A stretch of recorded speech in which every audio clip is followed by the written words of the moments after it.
Salut à tous, j'espère que vous allez bien. Aujourd'hui on va faire l'analyse complète d'un des meilleurs personnages de Boruto. Ce personnage, je pense que vous l'aurez deviné, c'est Sarada. Et juste avant qu'on passe à l'analyse, je vais vous demander un petit truc de liker, vous abonner et booster cette vidéo, ainsi que regarder mes derniers shorts. Merci infiniment, sur ce on est parti. Sarada Uchiwa est souvent présentée comme la fille de Sasuke, l'héritière naturelle du clan Uchiwa. Mais en réalité, cette vision est beaucoup trop simple. Sarada n'est pas seulement l'héritière d'un clan légendaire, elle est le résultat de deux héritages extrêmement rares qui jusqu'ici n'avaient jamais réellement fusionné à ce niveau. D'un côté le Sharingan, les émotions intenses et les pouvoirs oculaires liés au clan Uchiwa, et de l'autre le contrôle absolu du chakra, la stabilité du corps et la régénération héritée de Sakura. Et comprendre Sarada, c'est comprendre comment ces deux héritages se sont mélangés dès son enfance. Très tôt, Sarada montre quelque chose de particulier. Quand elle utilise le Katon, ses techniques sont propres, concentrées, jamais excessives, ses flammes ne débordent pas, elles sont stables. Ce détail peut sembler banal, mais il est fondamental. Sarada ne gaspille jamais son chakra, et ça ce n'est pas seulement de l'entraînement Uchiwa, c'est clairement l'influence de Sakura.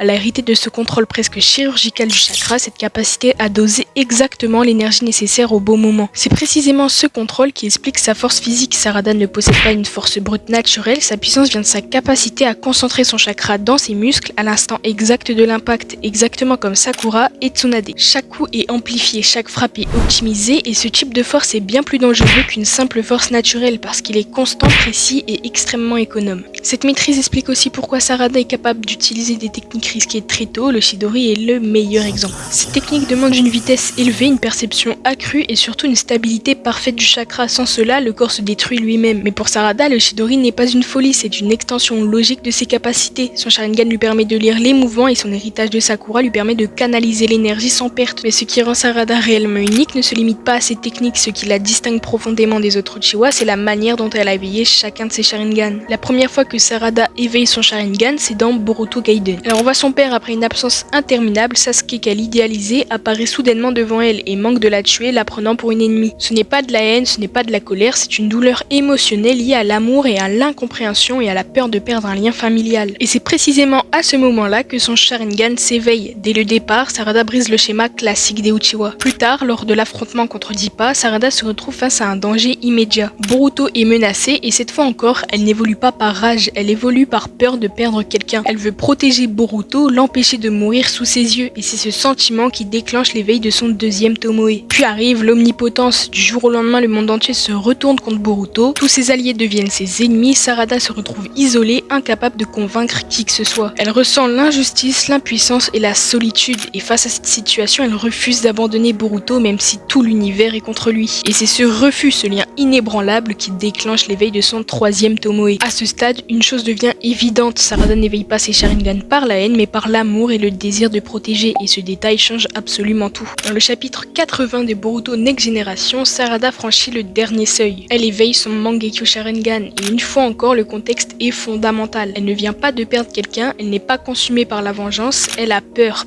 de perdre Boruto, peur de ne pas être assez forte pour le protéger, et c'est cette peur qui déclenche son Mangekyo Sharingan. Plus tard dans Boruto Double Vortex, dans le chapitre 20 et 21, on la voit utiliser ce Mangekyo pour la première fois. Et là, on est face à quelque chose de canon. Son pouvoir, appelé Oriume, est lié à une seule pupille et lui permet de manipuler la gravité. Sarada crée des zones de compression extrêmes semblables à des trous noirs miniatures. Les ennemis ne sont pas simplement blessés, ils sont attirés, écrasés et immobilisés. Oriume n'est pas un pouvoir de destruction incontrôlée, c'est un pouvoir de contrôle total. Et ce qui rend ce Mangekyo réellement choquant, ce n'est pas sa puissance, c'est l'absence totale de contre-coup. Sarada ne saigne pas des yeux, elle ne montre aucune douleur, elle ne perd pas la vue, là où tous les autres Uchiwa ont payé le prix du Mangekyo, elle semble parfaitement à l'aise avec ce pouvoir. Et quand on relie ça à son héritage de Sakura, tout commence à prendre un sens. Un corps habitué à un contrôle extrême du chakra, une stabilité exceptionnelle, une possible régénération constante et surtout un Mangekyo éveillé par l'amour plutôt que par la haine. Tout indique que Sarada ne pourrait jamais avoir besoin du Mangekyo Sharingan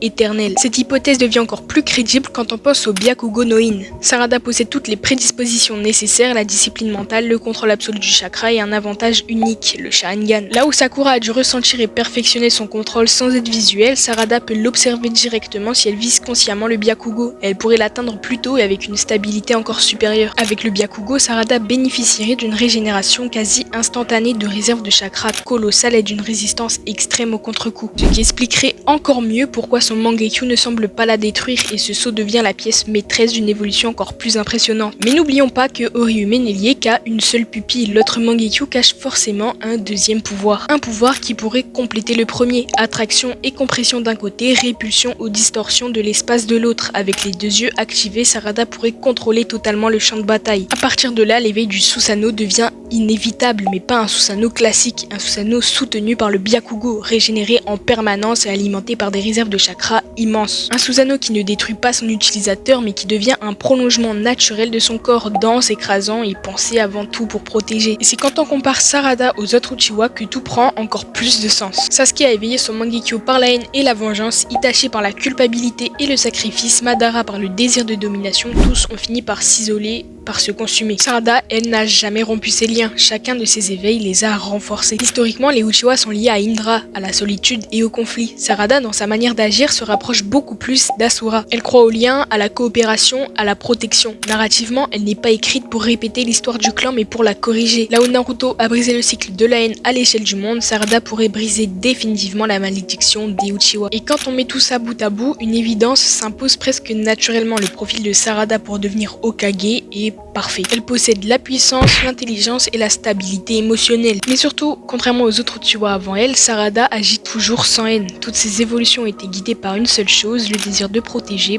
ses proches, protéger ses camarades, protéger le village, même quand le monde entier se trompe. Et au fond, c'est exactement ça l'essence d'un Hokage, pas celui qui domine par la peur, mais celui qui accepte de porter le poids du monde pour empêcher les autres de le subir. Si Sarada devient Hokage un jour, ce ne sera pas malgré le fait qu'elle soit une Uchiwa, ce sera précisément parce qu'elle a montré qu'un Uchiwa pouvait aimer, protéger et devenir fort sans jamais haïr. Bon, voilà, cette vidéo est terminée, elle est relativement courte, mais j'ai vraiment passé par toutes les choses qu'on devait voir sur ce personnage. J'espère que cette vidéo vous aura plu.